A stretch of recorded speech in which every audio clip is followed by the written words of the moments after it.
Selamat pagi siswa-siswi kelas 12 MIA. Pagi ini kamu akan mempelajari pokok bahasan baru dengan judul Induksi Elektromagnetik. Adapun topik yang akan kamu pelajari yaitu yang pertama tentang konsep flux magnetik dan yang kedua tentang hukum Faraday. Sebelum melanjutkan lebih jauh, maka perlu kamu ingat bahwa sebelumnya kamu sudah mempelajari yaitu arus listrik dalam kawat penghantar itu dapat menghasilkan medan magnet di sekitar kawat. Kesimpulannya, arus menghasilkan medan magnet. Topik kita pada pagi ini akan mempelajari kebalikannya, yaitu medan magnet menghasilkan arus listrik. Bagaimana medan magnet dapat menghasilkan arus listrik? Coba kamu ikuti lebih baik. Sebelumnya kamu harus mempelajari pengertian tentang flux magnetik. Flux magnetik itu adalah banyaknya garis gaya magnet yang memasuki suatu bidang. Apa itu garis gaya magnet? Garis gaya magnet yaitu garis khayal, garis khayal yang dihasilkan oleh batang magnet yang bergerak dari utara, keluar dari utara dan masuk ke selatan. Garis khayal inilah yang kita sebut sebagai garis gaya magnet. Garis gaya magnet ini keluar dan tidak berpotongan satu sama lain. Jadi memiliki lintasan, memiliki jarak yang tertentu. Selanjutnya, kita anggap garis gaya magnet ini keluar dari kutub utara dan dalam bentuk garis lurus, tidak melengkung. Bagaimana pengaruhnya terhadap daerah atau penampang yang dilaluinya? Perhatikan gambar, sebuah bidang yang luas penampangnya A. Ketika dimasuki oleh garis gaya magnet, berapa banyak garis gaya magnet yang bisa menembus bidang tersebut? Dengan kuat medan magnetnya B dan luas bidangnya A. Kedua, bagaimana jika garis gaya magnetnya membentuk sudut θ terhadap garis normal bidang? Dari perbandingan dua gambar ini, kita dapatkan kesimpulan bahwa pada medan magnet yang arahnya sejajar dengan normal bidang atau berlawanan arah dengan normal bidang, itu mampu menembus luas permukaan lebih banyak ketimbang ketika medan magnetnya membentuk sudut tertentu. Ketika membentuk sudut tertentu, ada garis gaya magnetnya yang tidak memasuki bidang. Jadi faktor sudut antara garis gaya magnet dengan normal bidang juga menentukan banyaknya garis gaya magnet, banyaknya flux magnet atau kerapatan magnet di dalam suatu bidang. Secara matematis dirumuskan, flux magnetik disimbolkan dengan psi, adalah medan magnet kali A, luas penampang, kali cos θ, yaitu sudut antara medan magnet dengan normal bidangnya. Inilah uraian daripada simbol ini. Jadi faktor yang mempengaruhi flux magnet itu adalah medan magnetnya, luas penampang, dan sudut antara medan magnet terhadap normal bidangnya. Kita perhatikan contoh. Diberikan satu silinder dengan jari-jari 0,2 meter. Dimasuki oleh medan magnet dengan kekuatan 4 kali 10 pangkat min 3 Tesla. Tetapi medan magnet ini membentuk sudut 60 derajat terhadap normal bidang. Dari ilustrasi yang ada, bahwa tidak semua medan magnet tersebut memasuki bidang silinder. Tidak memasuki penampang silinder. Yang ditanyakan berapa banyak hitung flux magnetik yang dapat memasuki penampang silinder. Dari rumus yang ada, maka kita tuliskan C sama dengan B kali A kali cos theta. B adalah kuat medan magnet 4 kali 10 pangkat min 3. Sedangkan A adalah jari-jari daripada permukaan silinder dalam bentuk lingkaran. Maka kita buat VR kuadrat. R-nya sama dengan 0,2 meter. Dan cos theta yaitu sudut antara medan magnet dengan normal bidang yang membentuk sudut 60 derajat.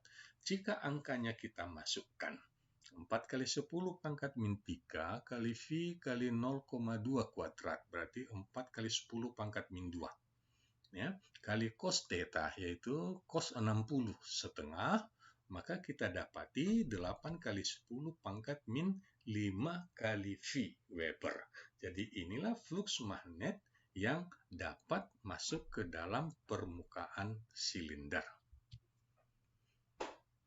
Topik yang kedua yaitu tentang hukum Faraday. Dari hasil percobaan Faraday untuk membuktikan adanya arus induksi dan GGL induksi di dalam satu kumparan dengan menggerakkan medan magnet, maka dinyatakan ya, bahwa besarnya GGL induksi atau epsilon itu adalah sebanding dengan laju perubahan flux. Apa ini laju perubahan flux? Ya, kita lihat contoh yang di bawah ini. Ya, dianalogikan bahwa batang magnet memiliki garis gaya. Ada 7 garis gaya magnet memasuki kumparan.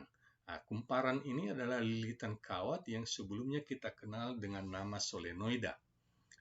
Dan kemudian kedua ujung kumparan dihubungkan dengan galvanometer. Galvanometer ini fungsinya menunjukkan ada tidaknya arus. Jadi kalau tidak ada arus, maka galvanometer akan tegak lurus menunjuk angka 0. Dan jika ada, maka dia akan menyimpang. Baik.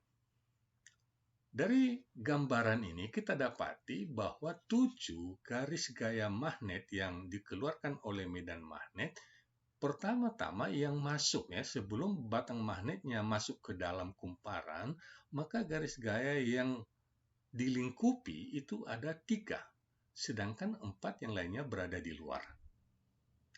Selanjutnya, ketika batang magnetnya sudah masuk ke dalam kumparan, maka garis gaya magnet yang dilingkupi menjadi 5. Dari 3 menjadi 5. Jadi ada perubahan laju flux. Ada perubahan flux dari 3 menjadi 5. Jadi dalam pengamatan ternyata ketika terjadi perubahan flux tersebut, maka galvanometer menyimpang. Artinya, di dalam kumparan ada arus listrik. Maka dibuktikan bahwa perubahan flux magnet menghasilkan arus listrik. Jadi, GGL induksi yang dihasilkan, tentu kalau ada arus pasti ada tegangannya, yang disebut dengan GGL induksi. GGL induksi dalam kumparan yang lilitannya N, ya, sebanding dengan laju perubahan flux dan terhadap waktu atau delta T. Jadi kita perhatikan, ya, ini ada animasinya yang bisa kita amati, terdiri dari kumparan, ini ada 4 lilitan, dan kedua ujung kumparan ini dihubungkan dengan lampu dan alat ukur voltmeter. Ya. Jadi, kita mau lihat bahwa jika di dalam kumparan ada arus, maka lampu akan menyala dan voltmeter akan menyimpang, menunjukkan ada tegangan. Kemudian ada batang magnet. Kita hidupkan garis gaya magnetnya. Jadi garis gaya magnet yang dihasilkan inilah yang akan berubah di dalam kumparan. Nah, ini yang pertama. Ketika dalam keadaan diam, maka tidak ada penyimpangan, tidak ada nyala lampu. Tapi ketika digerakkan ke dalam, ya, perhatikan lampunya, saya ulangi, ketika digerakkan ke dalam, maka lampunya ada warna terangnya, ya, dan juga menyimpang jarumnya. Jadi ketika kita gerakkan, ya, jadi apa yang kita lihat di sini bahwa garis gaya magnet yang masuk ke dalam kumparan dari 4 ya, katakan dulu 4, kemudian menjadi semua seperti ini, ya, maka terjadi perubahan fluks magnet. Ketika masuk, maka ada arus listrik. Tapi ketika diam di dalam kumparan, lampu tidak menyala dan voltmeter tidak menunjukkan tegangan. Berarti ketika diam di dalam kumparan tidak terjadi perubahan fluks, maka tidak ada GGL induksi. Tapi ketika dari keadaan diam kemudian ditarik keluar, terjadi perubahan fluks, ya, maka terjadi arus dan ada tegangan. Baik, kita bandingkan jika misalnya ada dua kumparan, dua lilitan. Kalau dua lilitan, maka apa yang kita lihat? Ya, nyala daripada lampunya itu lebih kecil, ya, simpangannya juga lebih kecil. Artinya apa? Bahwa arus induksi, arus yang dihasilkan di dalam rangkaian kumparan itu bergantung kepada jumlah lilitannya, selain bergantung kepada kuat medan magnetnya, banyaknya fluks magnetnya. Luas penampang ini juga mempengaruhi, ya, karena fluks itu adalah B kali A. Ya, kita kembali ke topik kita. Besar GGL yang dihasilkan itu dapat dirumuskan, ya, oleh rumus Faraday menyatakan bahwa GGL epsilon itu sama dengan min N kali delta psi, dpsi per dt. Artinya perubahan fluks sebagai fungsi waktu, ya, atau min N kali delta psi, perubahan fluks juga terhadap waktu. Kemudian bisa kita sederhanakan menjadi psi-nya kita ubah menjadi BA cos theta. Karena theta nantinya adalah 0 derajat, ya, supaya seperti ini gambar ini, artinya arah medan magnet itu sejajar dengan normal bidang daripada lingkaran kumparan lilitan, maka bisa kita katakan B kali A. Selanjutnya, secara umum dirumuskan bahwa N, ini ada minnya ya, min N kali B cos theta kali delta A per delta T. Artinya, jika yang berubah adalah luas penampangnya, artinya penampangnya ini bisa besar, bisa kecil, ya, maka delta A. Jika yang berubah adalah medan magnet dari 3 menjadi 5, maka delta B lah kita buat, ya. Jadi itu pengertian daripada persamaan ini. Baik, keterangannya, epsilon adalah GGL induksi, B kuat medan, N jumlah lilitan, delta psi adalah psi 2 kurang psi 1, yaitu perubahan fluks magnet. Delta T adalah T2 kurang T1, perubahan waktu, dan A adalah luas penampang. Baik, kita terapkan ini rumus daripada Faraday dengan dua contoh soal. Contoh yang kedua adalah fluks magnet melalui sebuah loop terdiri dari 100 lilitan, berarti N-nya 100. Kemudian, fluksnya dalam bentuk persamaan sebagai fungsi waktu, ya, T kuadrat kurang 4T kali 10 pangkat min 1 Weber. Yang ditanyakan adalah berapa GGL induksi sebagai fungsi waktu, berarti dia meminta persamaan psi-nya sebagai fungsi waktu. Kemudian berapa GGL-nya ketika T-nya 4 detik dan kapan fluksnya bernilai 0. Dari persamaan yang ada, maka kita sederhanakan, kita kalikanlah 10 pangkat min 1 ini ke dalam. Nah, kemudian ya, kita buat persamaan diferensialnya, diferensial psi per dt.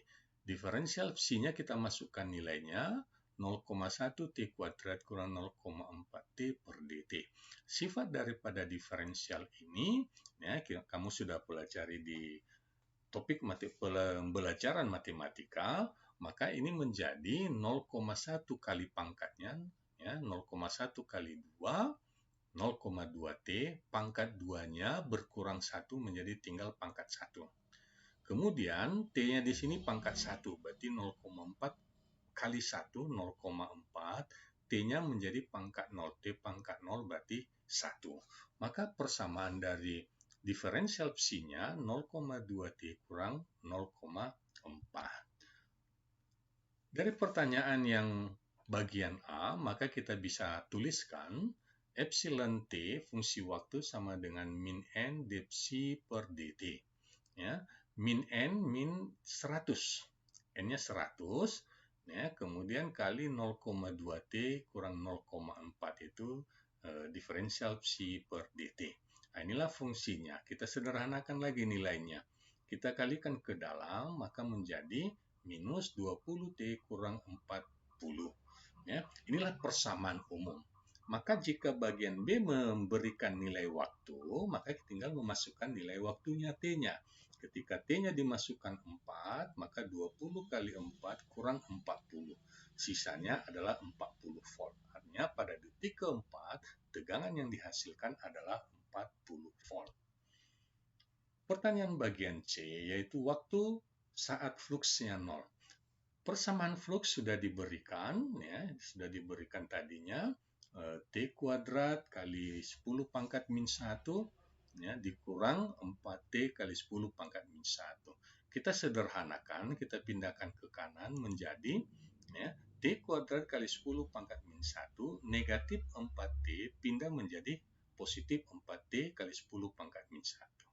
10 pangkat min 1-nya dapat dihilangkan, kemudian T-nya di sini 1, pangkat 1, di sini tinggal T, berarti T sama dengan 4. Maka nilai T adalah 4 detik. Jadi ketika fluksnya sama dengan 0, waktunya sama dengan 4 detik. Contoh yang ketiga. Sebuah loop kawat persegi dengan panjang sisi 5 cm adalah, ya, bergerak lurus, ya, bergerak tegak lurus terhadap suatu medan magnetik 0,008 T. Jika medan magnet berkurang menjadi 0 dalam waktu 0,2 detik, tentukan GGL induksi dalam loop tersebut. Baik, nilai yang sudah diberikan adalah panjang sisi daripada loop 5 cm. Maka luasnya tentu sisi kali sisi L kuadrat menjadi 5 kuadrat, 25 cm kuadrat atau 25 kali 10 pangkat min 4 meter kuadrat. Baik. Tegak lurus, arah medan magnet tegak lurus permukaan daripada kawat persegi, maka θ-nya sama dengan 0. Medan magnetnya 0,08 Tesla, mula-mula, ya. Terakhir berkurang menjadi 0, maka B2-nya sama dengan 0. Dalam waktu 0,2 detik, delta T-nya 0,2 detik. Lilitan tidak diketahui, maka dianggap minimal 1 lilitan. Ditanya berapa nilai GGL, maka dari persamaan hukum Faraday kita dapatkan, ya, epsilon sama dengan min N delta psi per delta T. Delta psi ini adalah B kali A. Karena yang berubah adalah B-nya, maka kita buat B2 kurang B1 kali A per delta T cos theta.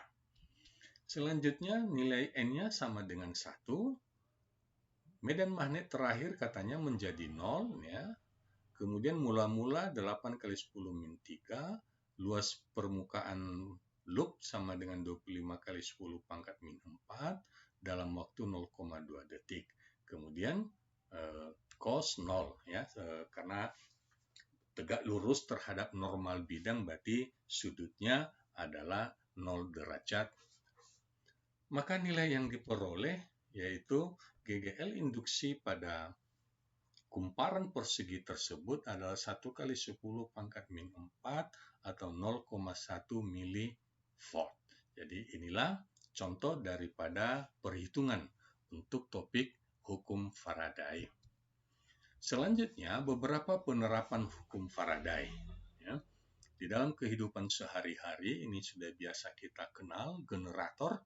Dan generator ini ada dua jenis, yaitu generator AC dan DC. Kamu akan pelajari nanti dalam pokok bahasan selanjutnya. Kemudian demikian juga dengan dinamo.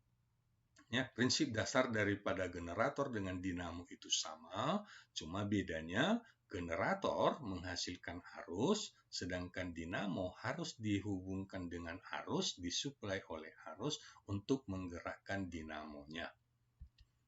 Kemudian trafo. Sebagai bagian daripada topik induksi elektromagnetik adalah transformator. Bagaimana sifat dan prinsip kerja daripada trafo itu adalah penerapan dari hukum Faraday. Sampai di sini topik pembelajaran untuk pagi hari ini. Bagi kamu yang mungkin kurang jelas, ingin penjelasan lebih jauh, silakan dihubungi guru bidang studinya masing-masing. Terima kasih atas perhatian kamu. Sampai jumpa pada topik selanjutnya. Salam sehat buat semua.